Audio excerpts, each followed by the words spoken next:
Hi hello friends, ನಾನು ಗಾಯತ್ರಿ. ನಿನ್ನೆ ನಾನು ಗೌರಿಬಿದನೂರು ತಾಲೂಕಿನ ಉಡುಮ್ಲೋಡು ಗ್ರಾಮಕ್ಕೆ ಹೋಗಿದ್ದೆ. ಅಲ್ಲಿ ತುಂಬಾ ಈಗಿನ ಕಾಲದಲ್ಲಿ ಅಲ್ಲಿ ತುಂಬಾ ಫೇಮಸ್ ಆಗಿರ್ತಕ್ಕಂತಹ ಕರಿಯಮ್ಮ ದೇವಿಯ ದರ್ಶನಕ್ಕಾಗಿ ನಾನು ಹೋಗಿದ್ದೆ. ಆ ದೇವಿಯ ಇತಿಹಾಸವನ್ನು ತಿಳಿಯೋಣ ನಾವೀಗ.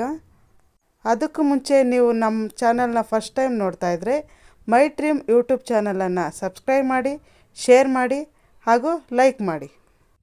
ನೋಡಿ ಫ್ರೆಂಡ್ಸ್, ಈ ದೇವಿಗೆ 500 ವರ್ಷಗಳ ಇತಿಹಾಸ ಇದೆ.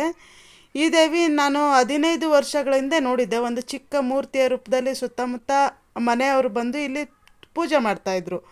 ಆದರೆ ಈಗ ನಾನು ಒಂದು 15 ವರ್ಷಗಳ ನಂತರ ಬಂದು ನೋಡ್ತಾ ಇದ್ದೀನಿ, ಈ ದೇವಸ್ಥಾನ ತುಂಬ ಇಂಪ್ರೂವ್ಮೆಂಟ್ ಆಗಿದೆ. ಏನಂದರೆ ನಾನು ಬೇರೆ ಜನ ಹೇಳೋದನ್ನು ಕೇಳಿ ಬಂದೆ ಇಲ್ಲಿಗೆ.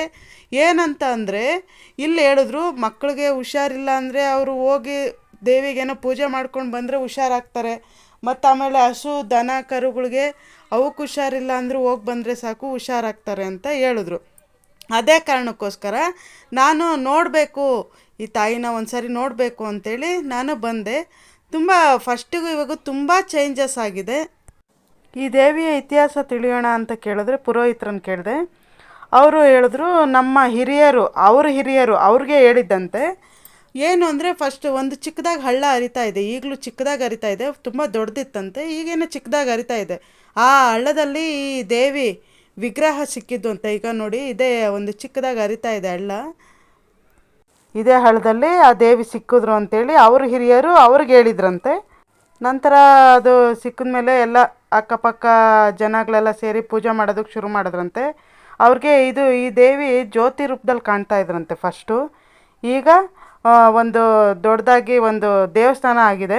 ಫಸ್ಟು ಚಿಕ್ಕ ಒಂದು ಏನಂದರೆ ಒಂದು ಖಾಲಿ ವಿಗ್ರಹ ಮಾತ್ರ ಇತ್ತು. ಭಕ್ತರೆಲ್ಲ ಸೇರಿ ಒಂದು ಮೇಲ್ಗಡೆ ಗರಿಗಳೆಲ್ಲ ಹಾಕ್ಬಿಟ್ಟು ಒಂದು ಚಪ್ರ ಥರ ಕಟ್ಟಿದ್ರು ಅಷ್ಟೇ. ಆ ದೇವಿ ಯಾವ ರೀತಿ ಇದ್ದರು ಫಸ್ಟು ಅನ್ನೋದು ಒಂದು ಫೋಟೋ ಇದೆ. ಆ ಫೋಟೋ ಆಮೇಲೆ ನಿಮಗೆ ತೋರಿಸ್ತೀನಿ. ಈ ದೇವಿ ಬೇಡಿದ ವರವನ್ನು ಕೊಡುವ ತಾಯಿ ಎಂದೇ ಫೇಮಸ್ ಆಗಿದ್ದಾರೆ ಇವರು.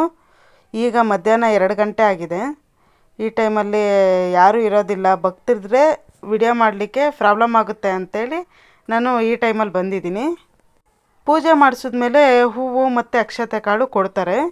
ಅದನ್ನು ತೊಗೊಂಡು ನಾವು ನಮ್ಮ ಬೇಡಿಕೆ ಏನಿದೆ ಅಂಥೇಳಿ ನಾವು ಹೇಳ್ಕೋಬೇಕು. ಹೇಳ್ಕೊಂಡ್ಮೇಲೆ ಆ ಹೂವನ್ನು ಅಕ್ಷತೆ ಕಾಳನ್ನ ದೇವಿ ಮೇಲೆ ಹಾಕಲಿಕ್ಕೆ ನಮಗೆ ಅವಕಾಶ ಕೊಡ್ತಾರೆ. ಈ ಕರಿಯಮ್ಮ ದೇವಿಗೆ ದೇವಾಲಯನ ಕಟ್ಟೋದಕ್ಕೋಸ್ಕರ ಈಗ ಇವರೇ ಸ್ವಲ್ಪ ಜಾಗನ ಕೊಟ್ಟಿದ್ದಾರೆ. ಈಗ ಇದು ಪಾದುಕೆಗಳು, ದೇವಿಯ ಪಾದುಕೆಗಳು. ಯಾರಿಗಾದ್ರೂ ಆರೋಗ್ಯ ಸಮಸ್ಯೆ ಏನಾದರೂ ಸಮಸ್ಯೆ ಇದ್ದರೆ ಬಂದು ನೋಡಿ, ಚೇಂಜಸ್ ಆಗುತ್ತೆ. ಮತ್ತು ಇನ್ನೊಂದು ಏನಂದರೆ ಸ್ಮಾಲ್ ರಿಕ್ವೆಸ್ಟು, ಯಾವುದೇ ಕಾರಣಕ್ಕೂ ನಾನ್ ವೆಜ್ ತಿನ್ಕೊಂಡಾಗಲಿ ಟಚ್ ಮಾಡಾದರೂ ಆಗಲಿ ಬರಬಾರ್ದು ಇಲ್ಲಿಗೆ.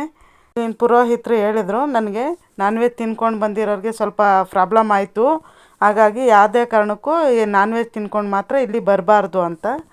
ಮತ್ತು ಇಲ್ಲಿನ ಪುರೋಹಿತರನ್ನು ನಾನು ಮಾತಾಡಿಸಿ ಕೇಳಿದೆ, ಆ ಇತಿಹಾಸದ ಬಗ್ಗೆ ಕೇಳಿದೆ. ತುಂಬ ಚೆನ್ನಾಗಿದೆ ದೇವಿ ಇತಿಹಾಸ. ನಾನು ಮುಂದೆ ವಿಡಿಯೋದಲ್ಲಿ ಹಾಕ್ತೀನಿ. ಅವರು ಹೇಳಿರ್ತಕ್ಕಂಥ ಮಾಹಿತಿ ಎಲ್ಲ ನಿಮಗೆ ತಿಳಿಸ್ತೀನಿ ನಾನು. ಈ ದೇವಿ ತೋಟದಲ್ಲಿ ಉದ್ಭವ ಆಗಿದ್ದಾರೆ. ನೋಡಿ ಇಲ್ಲಿ ಮುಂದೆ ಇದೆ.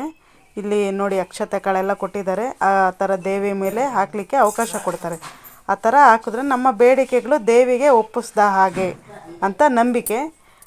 ಇದೇ ನೋಡಿ ಕರಿಯಮ್ಮ ದೇವಿಯ ಮೂಲ ವಿಗ್ರಹ. ಮೊದಲು ಇದೇ ರೂಪದಲ್ಲಿ ಅವ್ರಿಗೆ ಪೂಜೆ ಮಾಡ್ತಾಯಿದ್ರು. ಈಗ ಮುಖವಾಡ ಹಾಕಿ ಪೂಜೆ ಮಾಡ್ತಾಯಿದ್ದಾರೆ.